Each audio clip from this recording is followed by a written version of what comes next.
नमस्कार विद्यार्थी मित्रांनो, आज आपण गणित भाग 2 मधील सराव संच 2.1 बघत आहोत. यामध्ये आपल्याला 9वे उदाहरण घ्यायचे आहे.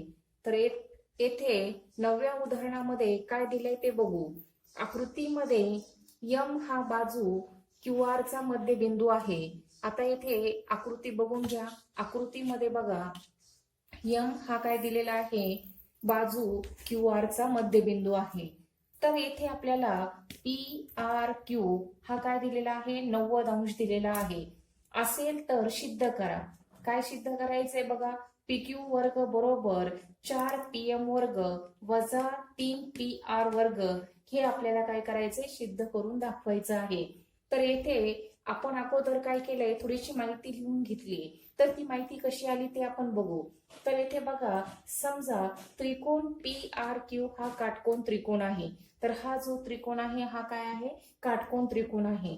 तर या काटकोन त्रिकोणामध्ये आपण काय करू शकतो, पायथागोरसचं प्रमेय वापरू शकतो. म्हणून येथे आपण काय केलंय, पायथागोरसच्या प्रमेयानुसार PQ वर्ग बरोबर PR वर्ग अधिक RQ वर्ग, म्हणजे आपल्याला ह्या दोन काटकोन करणाऱ्या बाजू दिसत आहेत, PR आणि RQ, आणि PQ हा काय आहे, कर्ण आहे. म्हणून येथे आपण अशा प्रकारे काय केलंय, पायथागोरसचं प्रमेय वापरलंय आणि त्याला विधान 1 नाव दिलंय. म्हणजे PQ वर्ग बरोबर PR वर्ग अधिक RQ वर्ग, विधान 1.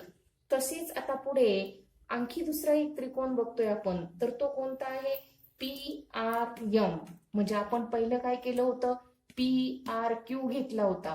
म्हणजे आता आपण काय केलं, पहिल्या त्रिकोणामध्ये थोडस लांब गेलो होतो, आता अलीकडेच थांबलोय आपण. समजा पुढे आपण एखादं गाव आहे, त्या गावापर्यंत पोहोचलो, पण आता आपल्याला काय करायचंय, दुसऱ्यांनी जाताना त्या गावाला न जाता, पुढच्या गावाला न जाता अलीकडेच थांबायचंय.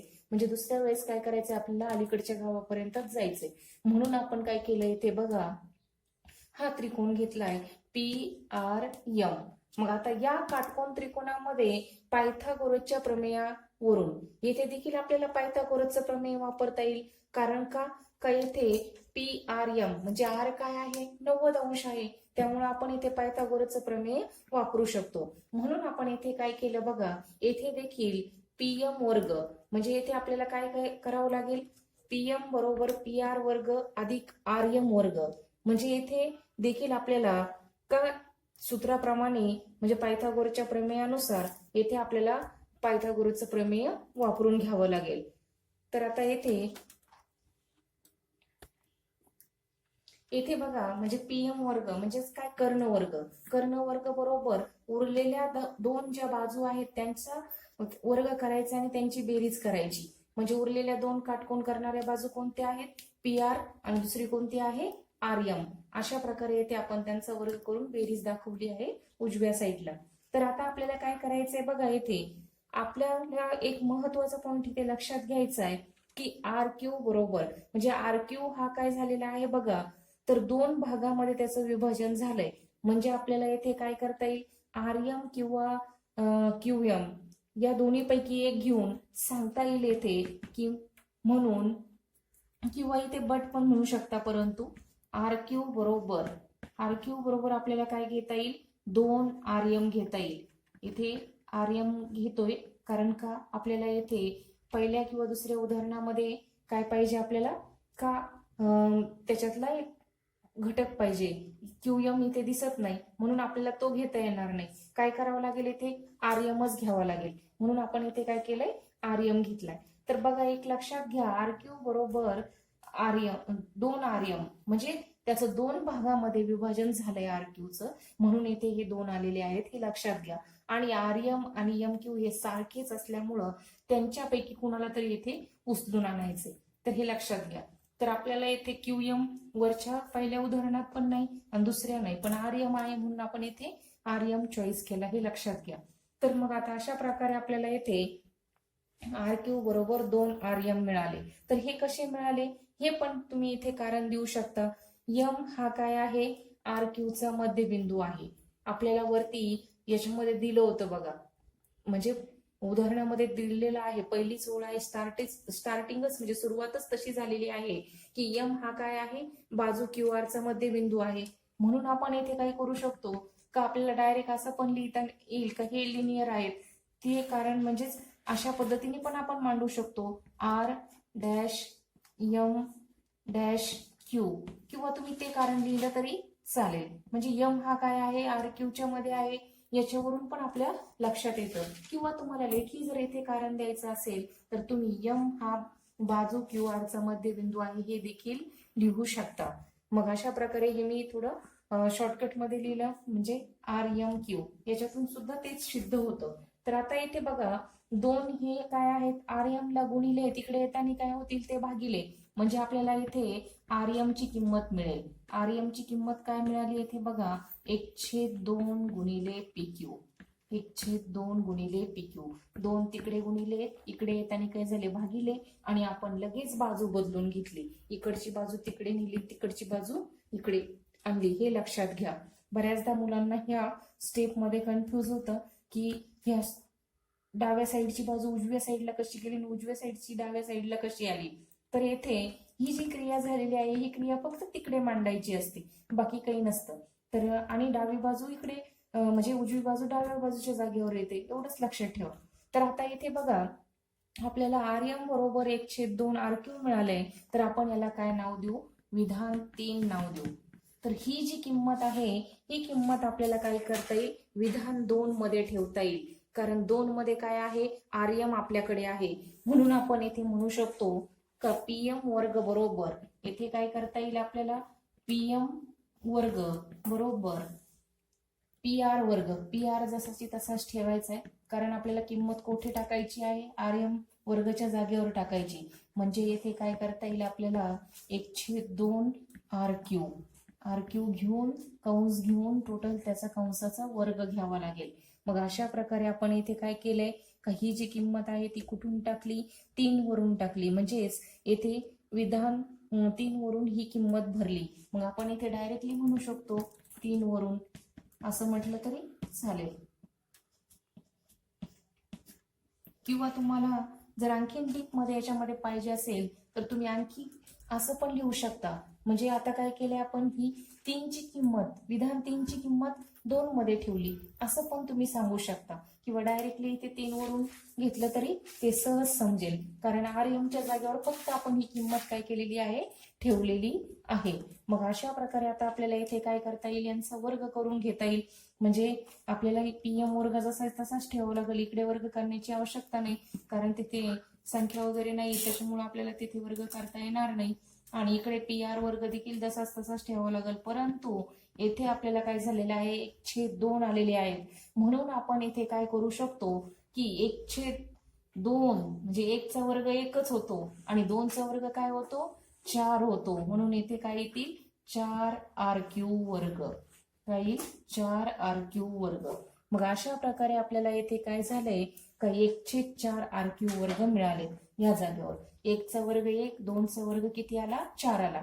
आता आपण पुढे आणखी पुढे जाऊन काय करू शकतो येथे छेद समान करून घेता येतील. इथे काही नाही तिथे काय असतो 1 असतो म्हणजे इथे आपल्याला काय करावं लागेल उजव्या साईडला छेद समान करून घ्यावे लागतील. मग छेद समान केल्यानंतर पुढे प्रोसेस काय होईल म्हणजे क्रिया काय होईल ती बघू. तर आता येथे बघा छेद समान केल्यानंतर इथे 4 ने गुणावं लागेल आणि छेदस्थानी पण 4 ने गुणावं लागेल म्हणजे स्टेप आपल्याला अशा प्रकारे मिळेल पीएम वर्ग बरोबर 4 पी आर वर्ग 4 पी आर वर्ग परत पुन्हा पुढे जाऊन अधिक आर क्यू वर्ग डायरेक्ट लिहिलं तरी चालेल आर क्यू वर्ग आणि छेद समान करताना आपण काय करतो छेदस्थानी म्हणजे येथे आपण जे छेद घेतो तो काय घेतो डबल जर असेल तर तो कॉमन घेतो म्हणजे इथे 4 1 4 होतं इथे पण 4 1 4 होतं मग 4 आणि 4च येतात छेदस्थानी मग ते काय करतात दोन्ही पैकी काय करावे लागतात ते एकदाच मांडावे लागतात म्हणजे इथे आपल्याला एकदाच 4 मांडून घेता येतील. आता आपण पुढे ही जी स्टेप आहे ती अशा प्रकारे मांडू शकतो. आता आपण ही पुढे पुढे स्टेप घेऊ पण त्या अगोदर एक समजून घ्या छेदस्थानी हे 4 आहेत तर हे काय होतात डाव्या साईडला इकडे तिकडे भागिले तर इकडे काय होतील ते गुणिले होतील म्हणजे इथे आपल्याला स्टेप कशी मिळेल 4 पीएम वर्ग बरोबर 4 पी आर वर्ग अधिक आर क्यू वर्ग आता परत तुम्हाला पुन्हा एकदा मी इथून हे परत समजून सांगते, ते व्यवस्थित लक्षात घ्या. आता येथे काय केलंय बघा, आपण विधान 3 वरून फक्त च्या जागेवर विधान 2 मध्ये किंमत ठेवलेली आहे, हे लक्षात घ्या. आणि येथे 1 चा वर्ग 1, 2 चा वर्ग किती होतो 4 आणि r³ वर्ग. मग आता येथे काय करायची स्टेप आहे, ते छेद समान करायची. म्हणून येथे काय केलंय आपण, 4 ने याच्या अंशाला आणि छेदाला गुणलं म्हणजे 4/4 आले. आणि वरती मग काय करतो आपण, छेदस्थानी हे कॉमन घ्यायचे असतात आणि वरती त्याला गुणिले होतात ते 4, म्हणजे 4pr वर्ग अधिक r³ वर्ग आणि छेदस्थानी 4. आता हे 4 काय होतील इकडे छेदस्थानचे, तिकडे भागिले तर इकडे येताना गुणिले, म्हणजे ती स्टेप आता आपण व्यवस्थित लिहून घेऊ. आता आपण ते व्यवस्थित लिहून घेतले आहे. 4pm वर्ग बरोबर 4pr वर्ग अधिक r³ वर्ग विधान 4. आता येथे छेद समान करण्याची मेथड मी सांगितली. त्यानंतर अजून एक मेथड आहे की तुम्ही काय करू शकता का, त्याला 4 ने म्हणजे आपल्याला छेदस्थानची 4 काढण्यासाठी त्याला 4 ने गुणता येईल. म्हणजे पूर्ण समीकरणाला तुम्ही 4 ने देखील गुणू शकता. ही देखील येथे मेथड यूज करता येईल, म्हणजे वापरता येईल तुम्हाला. ती देखील तुम्ही वापरू शकता. तर आता येथे आपण काय करायचंय बघा, आता हे विधान 4 मिळाले तर याला 4 नाव दिले आपण. आता आपल्याला पुढे काय करावं लागेल, समीकरण 4 मधून समीकरण 1 वजा करायचे. समीकरण 4 मधून काय करू आपण, समीकरण 1 वजा करू. वजा करू म्हणजे काय करायचंय, डाव्या बाजूची वजाबाकी आणि उजवी जी बाजू आहे तिची वजाबाकी. मग आता डावी बाजू आपल्याकडे काय आहे, तर येथे आपण 4 ची काय आहे, 4pm वर्ग आहे विधान 4 ची. आणि त्याच्यानंतर विधान 1 ची काय आहे, डावी बाजू pq वर्ग आहे, म्हणजे येथे वजा pq वर्ग घ्यावा लागेल. त्यानंतर आता उजव्या बाजू, तर उजवी बाजू आधी काय घ्यायची आपल्याला, विधान 4 ची घ्यायची. मग 4pr वर्ग अधिक r³ वर्ग. आणि आता पुढे काय करायचे, विधान 1 ची वजाबाकीला बाजू घ्यायची आहे. तर आता बघा येथे व्यवस्थित समजून घ्या का, ही बाजू घेताना काय करावं लागेल, आपल्याला कंस टाकावं लागेल. कारण जर आपण एका बहुपदीतून जर दुसरी बहुपदी वजा करत असतो तर काय करतो आपण, तिथे कंस टाकतो आणि मग वजा करताना पुढच्या दुसऱ्या बहुपदीचे चिन्ह काय करावे लागतात, आपल्याला बदलावे लागतात. येथे देखील आपल्याला ते चिन्ह काय करावे लागतील, बदलावे लागतील. म्हणून येथे मी एक कंस टाकून घेतलेला आहे, pr वर्ग अधिक येथे आपल्याला काय घ्यावं लागेल, r³ वर्ग. म्हणजे जे विधान 1 आहे त्याची उजवी बाजू आहे ती. तर आता आपल्याला काय करता येईल पुढे, हे मुद्दा म्हणून मी डीप मध्ये स्टेप मांडून घेतली, ही लक्षात घ्या. ही स्टेप तुम्हाला तुमच्या एखाद्या नोट्स असतील, इतर काही पुस्तकं असतील त्यांच्यामध्ये अशी डीप मध्ये दिलेली नसते, ती येथे तुम्ही समजून घ्या. तर येथे बघा 4pr वर्ग अधिक r³ वर्ग वजा कंसात pr वर्ग अधिक r³ वर्ग. जर आता आपण हे काय केलं, असंच असं लिहिलं, 4pr वर्ग अधिक r³ वर्ग वजा, आता आपल्याला काय करावं लागेल, कंसातल्या आतले जे पद आहेत त्या पदांचं आपण काय करतो, चिन्ह बदलतो. म्हणून येथे धनाचं काय होईल, ऋण होईल, म्हणजे ऋण pr वर्ग होतील. आणि इकडे देखील धनाचं काय होईल, ऋण होईल, ऋण r³ वर्ग होईल. मग अशा प्रकारे आपल्याला काय होईल, येथे ही स्टेप मिळेल. आता आपण येथे काय करू शकतो बघा, तर येथे 4pr वर्ग हे आणि इथे ऋण pr वर्ग हे दोन्ही सारखेच आहे. म्हणजे आपल्याला येथे काय करता येईल बघा, त्यांची म्हणजे वजाबाकी करता येईल. 4pr वर्ग मधून 1pr वर्ग गेला, इथे काय असतं, जिथे काही नसतं तिथे सहगुणक काय असतो, 1 असतो, हे लक्षात घ्या. म्हणजे 4 मधून 1 गेला तर किती राहिले, येथे 3 राहिले, म्हणजे 3pr वर्ग. आता पुढे बघा, अधिक r³ वर्ग आणि इथे धन आहे म्हणजे ऋण आहे, इथे धन आणि इकडे काय आहे, ऋण आहे. मग धन ऋणाचं काय होईल, तिथे निघून जातील, ते एकमेकांच्या अपोजिट आले की लगेच ब्रेकअप, हे लक्षात ठेवायचं. म्हणजे येथे काय झालंय, चिन्ह एकमेकांच्या अपोजिट आले म्हणून ते निघून जातील. मग अशा प्रकारे आपल्याला येथे फक्त इकडे काय मिळेल, हे निघून गेले, 3pr वर्ग येथे शिल्लक राहील. मग आता आपण काय करू शकतो बघा, येथे म्हणून डावी बाजू जी आहे आपली ती तशी घ्यायची आहे. 4p वर्ग वजा pq वर्ग बरोबर 3pr वर्ग. आपल्याला त्यांनी काय सांगितलंय, का pq वर्ग डाव्या साईडला पाहिजे. म्हणून आपल्याला येथे काय करता येईल, काही अगोदर आपण व्यवस्थित मांडून घेऊ आणि मग पुढची स्टेप मांडू. तर येथे 4pm वर्ग वजा pq वर्ग बरोबर 3pr वर्ग. म्हणजे आपल्याला येथे हे ऋण आहे तर ते काय करावे लागतील, धन करावे लागतील, आणि हे धन आहे तिकडे तर ते ऋण करावे लागतील. म्हणून येथे आपल्याला काय करावे लागेल, 4pm वर्ग हे इकडं धन डाव्या साईडला आहेत आणि काय होतात ते ऋण 3pr वर्ग बरोबर. पुढे हे ऋण आहेत डाव्या साईडला तिकडे येत आणि धन pq वर्ग. आणि आपल्याला त्यांनी काय सांगितलं होतं सिद्ध करायला की pq वर्ग, म्हणून आपण आता येथे बाजू व्यवस्थित मांडून घेऊ. आता येथे बघा बाजू मांडायची स्टेप आली तर समजून घ्या. येथे ही काय केलंय, pq वर्ग इकडे घेतलेत आणि आता हे काय करायचे, तिकडे घ्यायचे. येथे मात्र बाजू बदलताना काय करावं लागतं, सर्वची सर्व पद जर डाव्या साईडची उजव्या साईडला आणि उजव्या साईडची जर डाव्या साईडला जात असतील तर त्यावेळेस काय का चिन्ह बदलायचे नसतात. ही अतिशय महत्वाचा पॉइंट आहे, तो तुम्ही लक्षात ठेवा. आता येथे ऋण 3pr वर्ग हे असेचे असेच येतील. म्हणजे अशा प्रकारे हे चिन्ह जसेच्या तसेच राहतील. आता आपण जे काही आपल्याला सिद्ध करायला सांगितलं होतं ते अशा प्रकारे आपण सिद्ध करून दाखवलेलं आहे. तर आता आपण यानंतरचे उदाहरण बघू. आता या उदाहरणामध्ये बघा, रस्त्याच्या दुतर्फा असलेल्या इमारतीच्या भिंती एकमेकींना समांतर आहेत. 5.8 मीटर लांबीच्या शिडीचे एक टोक रस्त्यावर ठेवले असता तिचे वरचे टोक पहिल्या इमारतीच्या 4 मीटर उंच असलेल्या खिडकीपर्यंत टेकते. त्याच ठिकाणी शिडी ठेवून रस्त्याच्या दुसऱ्या बाजूस वळविल्यास तिचे वरचे टोक दुसऱ्या इमारतीच्या 4.2 मीटर उंच असलेल्या खिडकीपर्यंत येते. तर रस्त्याची रुंदी काढा. तर आता येथे आपल्याला काय करायचे बघा, ते अगोदर लक्षात घ्या. रस्त्याच्या दुतर्फा असलेल्या भिंती म्हणजे आता आपण काय केलंय का, येथे एसी हा काय एक रस्ता मानलाय. आकृतीमध्ये समजून घ्या, एसी हा काय एक रस्ता घेतलेला आहे, म्हणजेच रेक एसी हा रस्ता आहे. त्यामध्ये एम व सीएन ह्या इमारतीच्या भिंती आहेत.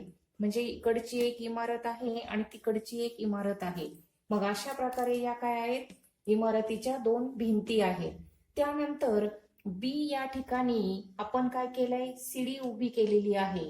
ती जर काय केली आपण, इकडची जी इमारत आहे तिच्या म्हणजे येथे जर ठेवली, टोकापर्यंत घेतली तर आपल्याला तेथे कुठपर्यंत पोहोचते, ती शिडी ई या पॉइंट पर्यंत पोहोचते. म्हणजे अशा प्रकारे आपल्याला ई ए हे काय आहे, अंतर दिलेलं आहे.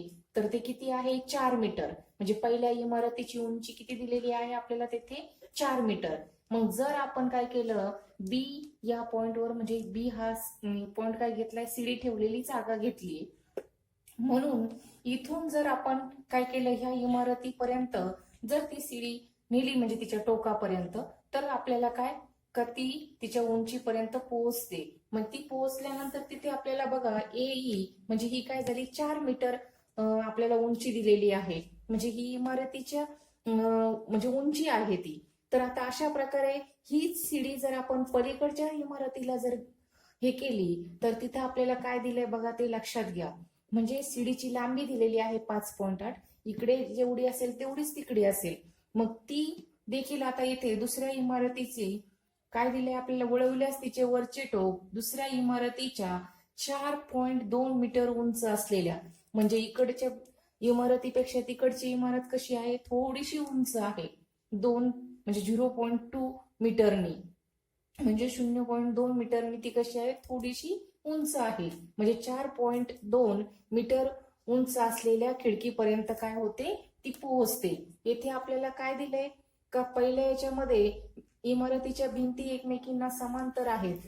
5.8 मीटर लांबीची शिडी दिलेली आहे आणि काय केलंय पुढे, शिडीची एक टोक रस्त्यावर ठेवले असता तिचे वरचे टोक पहिल्या इमारतीच्या 4 मीटर उंच असलेले, म्हणजे खिडक्या आहेत. इमारतीची उंची नाही तर फक्त खिडकीपर्यंत जायचंय आपल्याला. इमारत थोडीशी उंच आहे, म्हणजे थोडक्यात एम पर्यंत घेऊ, पण येथे आपल्याला खिडकीच्या टोकापर्यंतच जायचं आहे. मग खिडकीपर्यंत टेकते असं आपल्याला येथे उदाहरणामध्ये म्हटलेलं आहे. म्हणून येथे आपल्याला हे काय उंची काय घ्यावी लागेल, थोडीशी पुढे घ्यावी लागेल इमारतीची. मग अशा प्रकारे ई आणि डी या काय आहेत, ते इमारतीच्या खिडकीपर्यंतच जे टोक आहे वरचं ते आहे. मग आता त्याच सीडी म्हणजे ठिकाणी सीडी ठेवून रस्त्याच्या दुसऱ्या बाजूला त्याच पद्धतीने इथे देखील काय का तिकडच्या इमारतीच्या खिडकीच्या पर्यंत ठेवलेली आहे ती सीडी. आणि सीडीची लांबी 5.8 मीटर आहे. तर आता आपल्याला येथे मग ए बरोबर 4 मीटर मिळालं आणि डीसी बरोबर किती मिळाला, इथं डीसी किंवा सीडी म्हणू शकता 4.2 मीटर. मग आता येथे आपल्याला काय झालंय बघा, जर आपण आता आकृतीमध्ये व्यवस्थित निरीक्षण केलं तर आपल्याला इकडे 90 अंशाचा कोन मिळालाय, तिकडे 90 अंशाचा कोन आहे आणि ही सीडी जी आहे म्हणजे ती काय आहे, या काटकोन त्रिकोणाचा कर्ण आहे.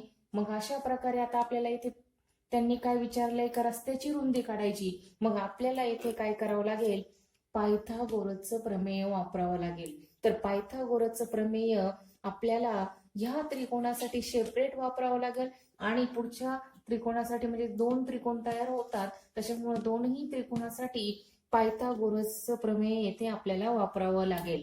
म्हणून आपण आता इथे काय करू, अगोदर ए ई बी हा त्रिकोण घेऊ आणि त्या त्रिकोणामध्ये पायथागोरसच्या प्रमेयानुसार त्याची काय करू, मांडणी करून घेऊ. आता इथे आपण त्रिकोण एईबी मध्ये पायथागोरसच्या प्रमेयानुसार हे लिहून घेतलेलं आहे. बघा, बी वर्ग म्हणजेच कर्ण वर्ग बरोबर एई वर्ग अधिक एबी वर्ग म्हणजे काटकोन करणाऱ्या 2 बाजू. तर आता आपल्याला काय करायचंय, याच्यामध्ये काय दिलेलं आहे, बी वर्ग. बी किती आहे आपल्याकडं म्हणजे 5.8 म्हणजे आपल्याला बी ही काय आहे, सीडी दिलेली आहे म्हणजे सीडीची लांबी किती आहे 5.8 आहे.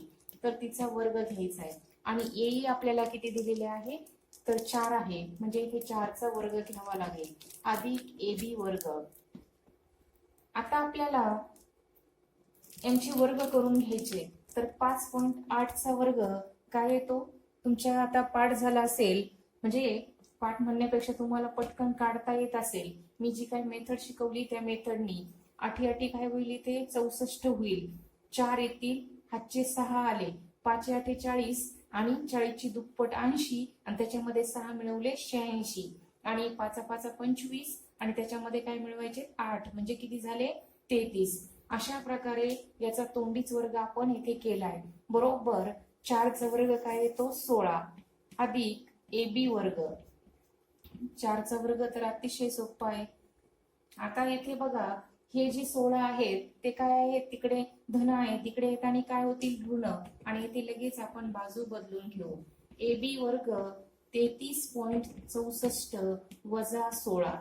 जर आता यांची वजाबाकी केली तर वजाबाकी काय मिळेल बघा आता, तर येथे पॉइंट आहे म्हणजे आपल्याला येथे पॉइंट नाही म्हणजे पॉइंटच्या पुढे 2 घरं झिरो लिहावे लागतील म्हणजे डायरेक्ट आपण 23 मधून 16 वजा करू शकतो आणि पॉइंटची पुढची संख्या जशीची तशीच आपल्याला लिहिता येईल. म्हणजे हे 64 तसेच लिहिले, 33 मधून 16 गेले, शिल्लक किती राहतात मग 13तून 6 गेले तर 7 येतात, हातचा दिल्यावर 2 आणि 2तून 1 गेला म्हणजे 1 राहिला म्हणजे किती राहिले 17 म्हणजे 17.64. अशा प्रकारे आता आपल्याला 17.64 यांची वजाबाकी आली. आता आपल्याला माहिती आहे इकडे डाव्या बाजूला जर काय असेल टोपी असेल तर इकडे आपल्याला बंडी घालायची आहे. तर मग आता आपण ती बघा घालून घेतली आणि आता आपल्याला त्याची थंडी काढून टाकायची म्हणजेच काय रूट घ्यायचं मूळ घ्यायचं. तर ते मूळ घेताना काय करावं लागेल बघा, एक लक्षात घ्या, जर आपण संख्येचं चांगलं निरीक्षण केलं तर आपल्या असं लक्षात येतं का जर आपण समजा येथे 1764 आहेत याच्या आसपास असणाऱ्या संख्ये म्हणजे कोणत्या संख्येचा वर्ग आहे त्याच्या आसपास हे लक्षात घेणं महत्वाचं आहे. मग तसं जर तुमच्या लक्षात आलं की लगेच तुमच्या लक्षात येईल का येथे याचं वर्गमूळ काय येऊ शकतं. जर आता येथे बघा 1764 आहेत म्हणजे 40चा वर्ग बघा किती येतो 1600 येतो आणि त्याच्याच पुढे जर तुम्हाला 40चा वर्ग सहज करता येतो कारण काय का 40 4 चोक 16 आणि त्याच्यावर 0 द्यायची. आता याच्यानंतर आता मी तुम्हाला म्हणजे ज्या संख्ये म्हणजे वर्गमूळ काढायची पद्धत आहे ते तुम्हाला समजून सांगत आहे. जर आता आपण 45 घेतले 40च्या पुढे काय जाऊ 45 कारण 45चा वर्ग काढायला सोपं आहे. पाचा पाचा काय होतील ते 25 होतील आणि चाराच्या पुढची संख्या घ्यायची म्हणजे किती झाले 20. म्हणजे 45चा वर्ग किती होतो 2025 आणि 40चा किती आला 1600. याच्या दरम्यान ही संख्या आहे. म्हणजे तुम्हाला जे म्हणजे अतिशय सोप्या पद्धतीने तुम्हाला काय करता येईल येथे का याचं वर्गमूळ घेता येईल बघा तोंडीच. म्हणजे इथे आपल्याला 4 आलेले आहेत म्हणजे आपल्याला 4 कधी येतात 8 8 64 झाल्यावर 4 येतात आणि 1 ते 10 पर्यंत वर्ग सर्वांच्याच पाठ असते जवळजवळ. मग त्यावरून करायचं. येथे बघा 2चा वर्ग 4 येतो आणि डायरेक्टली 8चा वर्ग 8 8 64 म्हणजे एकक स्थानी 4 येतात. 2च्या वर्ग केल्यावर एकक स्थानी 4 येतात. तसेच 8चा वर्ग केल्यावर एकक स्थानी 4 येतात. म्हणजे इथे आपल्याला काय करावं लागेल बघा का 17.64 आहेत. जर आपण येथे 8 जर घेतले तर येथे आपल्या बसतंय का ते 1600 आणि 2025च्या दरम्यान येते का ती संख्या नाही. म्हणजे आपल्याला इथे काय करावं लागेल 2चाच वर्ग करावं लागेल एकक स्थानी. यावरून तुम्ही सहज करू शकता का याचं वर्गमूळ काय येईल 42 येईल. अशा प्रकारे तुम्ही ही मेथड काय करू शकता लक्षात ठेवू शकता. आणि जर माझ्यासोबत तुम्ही कंटिन्यू जॉईन राहा म्हणजे तुम्हाला काय होईल का प्रत्येक उदाहरणामध्ये जसं जसं वर्ग किंवा वर्गमूळ काढण्याच्या पद्धती येतील त्यावेळी मी तुम्हाला ते समजून सांगत राहील. म्हणजे तुमचं वर्गमूळ आणि वर्ग करण्याची पद्धत अगदी व्यवस्थितपणे क्लिअर होऊन जाईल. आता पुढे आपण आता येथे AB बरोबर किती मिळालेत आपल्याला 42. म्हणजे इथे आपल्याला पॉईंट द्यायचा आहे 2 घरानंतर पॉईंट टी म्हणून इथे पण आपल्याला 4.2 गुणिले 4.2 होतं म्हणून इथे 4.2 उत्तर आपलं येईल. म्हणून AB बरोबर किती येईल आपल्याला इथे 4.2 येईल. अशाच प्रकारे आता आपण काय घेणार आहोत पुढच्या त्रिकोणामध्ये जाणार आहोत. तर पुढच्या त्रिकोणाचं नाव काय आहे त्रिकोण DCB. मग आता त्रिकोण DCB मध्ये देखील आपल्याला काय करायचंय पायथागोरसच्या प्रमेयानुसारच काय करायचंय कंडिशन घ्यायची. म्हणून येथे आपण पायथागोरसच्या प्रमेयानुसार असं आपण येथे म्हणू पायथागोरसच्या प्रमेयानुसार. तर येथे आपल्याला पायथागोरसच्या प्रमेयानुसार परत पुन्हा कर्ण वर्ग बाजू म्हणजे दोन्ही बाजूंचा वर्ग करून त्यांची बेरीज अशा प्रकारे आपल्याला काय करायचं येथे मांडणी करायची आहे. तर मग आता आपण अगोदर काय करू कर्ण काय आहे आपल्याकडे येथे BD हा कर्ण आहे म्हणून येथे काय करता येईल आपल्याला BD वर्ग बरोबर पुढे काटकोन करणाऱ्या बाजूंचा वर्ग म्हणजे काटकोन करणाऱ्या बाजू कोणत्या आहेत CD वर्ग अधिक पुढची कोणती येईल BC वर्ग म्हणजेच पायालगतची BC वर्ग. मग अशा प्रकारे आपण काय केलं येथे का वर्ग हे करून घेतले म्हणजे येथे CD वर्ग अधिक BC वर्ग. मग आता आपल्याला काय करायचंय बघा का यांचे किमती टाकायच्यात काय काय आपल्याकडे काय काय आहे ते आधी आपण बघून घेऊ. तर आता येथे BC काढायचा आहे म्हटल्यानंतर BD आणि CD आपल्याकडे पाहिजे. तर BD आपल्याकडे किती आहे 5.8 आहे म्हणजे ती CD ची लांबी आहे. आपण ती येथे काय करू व्यवस्थित मांडून घेऊ. येथे काय करायचंय आपल्याला BD 5.8 घ्यायचा आहे. तर येथे 5.8चा वर्ग घ्यायचा आहे बरोबर येथे CD किती आहे आपल्याकडं 4.2 आहे तो घ्यायचा आहे. मग येथे 4.2 मग 4.2 हा आधीच दिलेला आहे बरं का हे पण लक्षात घ्या आपण काढलेला नाही आहे हे पण तुम्ही लक्षात येणं तुमच्या महत्वाचं आहे. तर आधी BC वर्ग जसेच्या तसेच लिहायचे. आता काय करायचंय आपल्याला येथे वर्ग करून घ्यायचा आहे 5.8चा वर्ग आत्ताच आपण केला होता तो किती होता 33.64 म्हणजे आपण येथे काय करू शकतो डायरेक्ट 33.64 आपल्याला येथे घेता येतील आणि 4.2चा वर्ग येथे आपल्याला करावा लागेल. म्हणजे आता येथे 4.2चा वर्ग करायचा म्हटल्यानंतर आपण वर्गमूळ काढलेलं आहे त्या संख्येचं म्हणजे वरती आपल्याला तो पण वर्ग आलेला आहे तो किती आहे 17.64 आहे तो आपण येथे काय केला मांडून घेतला. अधिक बघा किती सोपं होतं एक जर आलं तर दुसरी गोष्ट पण सहजपणे आपल्याला येते. मग आता इथे आपल्याला काय करायचंय बघा 17.64 आपण इथे घेतल्यानंतर यांची हे उजव्या साईडला धन आहे डावीकडे येताना काय होतील ते ऋण होतील. आता आपण ही स्टेप पुढे घेऊ.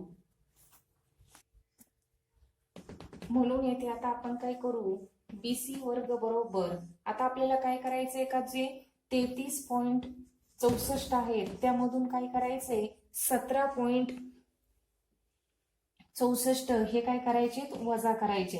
म्हणजे इथे आपण 17.64 वजा करून घेऊ.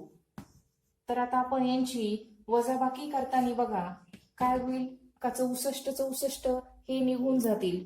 म्हणजे येथे आपण 33 मधून 17 आपण काय करू शकतो, वजा करू शकतो. आणि 33 मधून 17 घालवायला खूप सोपं आहे. 13तून 7 गेल्यावर 6 राहतात, हातचा देऊन टाकला म्हणजे 2 2तून 1 गेला, एकच राहिला 16. म्हणजे हे पॉईंटच्या पुढचे 64 निघून गेले. 33 मधून काय करायचंय, 17 वजा करायचे. तोंडी सुद्धा तुम्ही सहज करू शकता.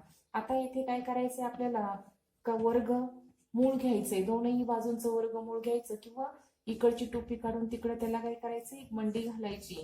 आणि मग आता इथे बघा याचं वर्गमूळ निघेल, 16चं वर्गमूळ काय येतं, 4 येतं. अशा प्रकारे आपल्याला BC बरोबर किती आले, 4 आले, 4 मीटर. तर आता इथे आपल्याला काय सांगितलेलं आहे का, पाया म्हणजे इथे रस्त्याची रुंदी, पाया सांगितलंय म्हणजे रस्त्याची रुंदी आपल्याला इथे विचारलेली आहे. तर आपल्याला काय करावं लागेल, आता रस्त्याची रुंदी काढण्यासाठी येथे AC ही काय आहे, रस्त्याची रुंदी आपण घेतली होती, म्हणून येथे AC बरोबर AB अधिक BC. आता AB घेतलाय, BC पण घेतलाय, आणि हे कसे आहेत, एक रेषीय आहेत, म्हणून येथे एक रेषीय मांडून घ्यायचे. म्हणजे येथे आपल्याला AB किती निघालाय आपला, तो ठेवायचा, आणि BC किती निघालाय तो ठेवायचा, आणि त्यांची दोन्हींची काय करायची, बेरीज. मग AB 4.2 आहे, BC किती आहे, 4 आहे, यांची बेरीज केली तर ते किती होईल, 8.2 होईल. मग अशा प्रकारे आपल्याला येथे काय मिळेल, का AC बरोबर किती मिळालाय, 8.2 मीटर मिळालाय. मग आपण काय करू शकतो पुढे, म्हणून रस्त्याची, कशाची, रस्त्याची रुंदी आपल्याला विचारली होती, आणि मग रस्त्याची रुंदी किती मिळाली आपल्याला येथे, 8.2 मीटर आहे. रस्त्याची रुंदी 8.2 मीटर आहे. तर हा पॉईंट तुमच्या चांगल्या प्रकारे लक्षात आला असेल. AB अधिक BC, AB अधिक BC. मग AB काढलाय 4.2, BC काढलाय 4, आणि यांची बेरीज करून AC, म्हणजे हे एक रेषीय आहेत, म्हणून अशा प्रकारे आपल्याला यांची बेरीज करता आली. आणि येथे मग आता आपल्याला उत्तर काय मिळाले, रस्त्याची रुंदी किती आहे, 8.2 मीटर आहे. अशा प्रकारे आपण आता हा जो सराव संच आहे तो पूर्ण सोडवलेला आहे. म्हणजे या सराव संचामधील प्रत्येक उदाहरण अगदी व्यवस्थित सोडवून दिलेलं आहे. तर तुम्ही ते चांगले अभ्यासा आणि सराव करा. चॅनलला लाईक करा, शेअर करा, सबस्क्राईब करा. थँक्यू.